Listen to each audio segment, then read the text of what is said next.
Hello, my name is Mohammad Shoeb. I am from Aligarh in Uttar Pradesh, and in 2022 I have done my graduation, that is BTech in computer science engineering.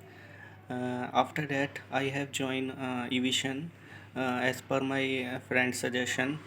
So where I have learned about networking, CCNA, Windows administration, ITIL, cyber security, Linux, network security. So these are all the modules which I have learned there in a very easy manner, and the teachers of the visions are very helpful and cooperative. The way of the teaching is very awesome. So I want to say that you have to join the vision for your career growth. So this is a very good IT recruitment company.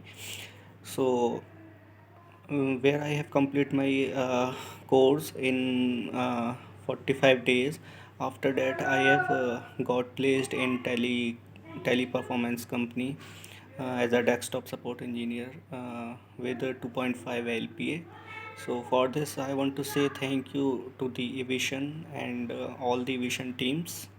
So thank you, Vision.